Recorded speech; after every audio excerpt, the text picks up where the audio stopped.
का की दुधाच्या व्यवसायामध्ये एक प्रकारची अनिश्चितता आलेली आहे. डिमांड नाही सप्लायचा इश्यू आहे. अतिरिक्त दूध झाल्यानंतर ते भुकटीमध्ये त्याचं आपण रूपांतर करतोय. तर जागतिक बाजारपेठेमध्ये भुकटीचे भाव पडल्यामुळे पावडर एक्सपोर्ट होत नाही. मध्यंतरी केंद्र सरकारनं 10,000 भुकटी आयात करण्याची या ठिकाणी आयात करण्याचा निर्णय केला. एकूणच ही संदिग्धता निर्माण झाल्यामुळे दुधाचे भाव हे कोसळले. कारण मागणीपेक्षाही उत्पादन जास्त व्हायला लागलं.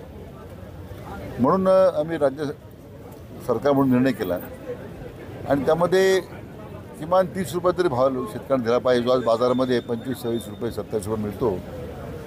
आणि मी मंत्रिमंडळापुढे प्रस्ताव नेला. मला मुख्यमंत्री एकनाथ शिंदे साहेब असतील, आमचे नेते देवेंद्रजी असतील, अजितदादा आहेत.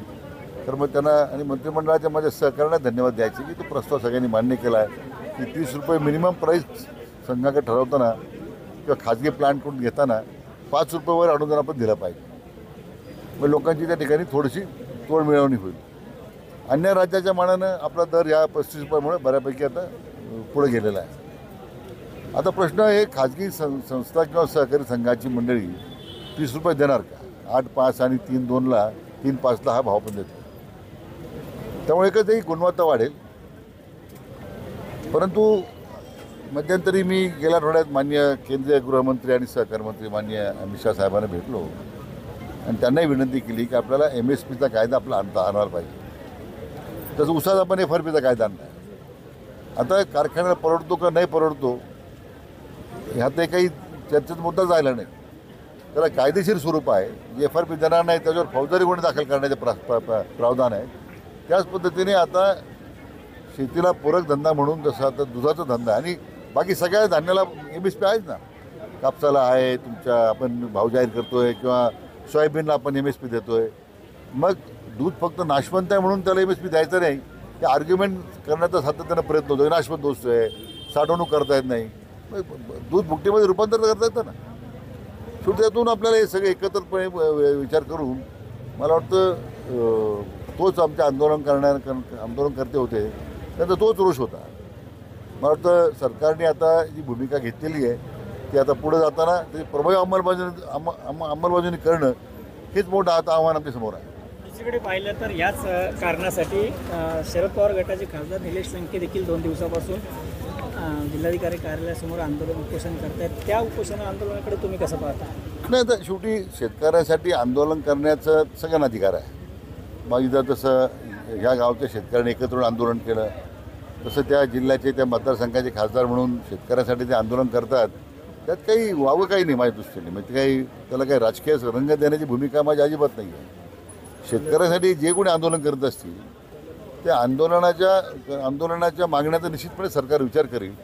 आवश्यकता वाटली तर मी सुद्धा खासदार निलेश लंके संदर्भातही माझी या विषयावर चर्चा करण्याची माझी तयारी आहे. दुसरीकडे पाहिलं आज संभाजीनगरमध्ये उद्धव ठाकरेंचा मेळावा झाला. त्या मेळाव्यात त्यांनी हे शेवटचं अधिवेशन राहील महायुती सरकारचं, यानंतर आम्ही सत्तेवर येणार आहोत असं एकंदरीत वक्तव्य केलं आहे. मला वाटतं उद्धवजी यांना महाविकास आघाडीच्या बाबतीमध्ये काळजी लागलेली दिसते. ही निवडणूक महाविकास आघाडीच्या दृष्टीने शेवटची निवडणूक आहे. उरली सुरली शिवसेनासुद्धा ही माननीय शिंदे सेनेच्या गटामध्ये येण्याची आता तयारी सुरू झालेली आहे. तीच फक्त अपघातानं मिळाली या लोकसभेचा आहे आणि ते यश कशामुळे मिळालं हे सर्वांना त्याची कल्पना आहे. नकारात्मक भूमिकेवर त्याच्या एक वातावरणावरचा फायदा त्यांना मिळाला आणि त्यांचा जो भ्रम आहे की तेच वातावरण विधानसभेला आम्हाला मिळेल तर ते त्यांच्या भ्रमात राहू नये. या सरकारमध्ये काल माननीय देवेंद्रजी म्हटल्याप्रमाणे 200च्या वर जागा या 100% महायुतीचे निवडून येतील आता पूर्ण विश्वास आम्हाला सगळ्यांना. शेतकऱ्यांच्या बांधावर गेले उद्धव ठाकरे. ही चांगली गोष्ट आहे. ती पूर्वी घरात होते, 2 वर्ष फेसबुकवर होते, आता बांधावर जायला लागले. चांगली गोष्ट आहे.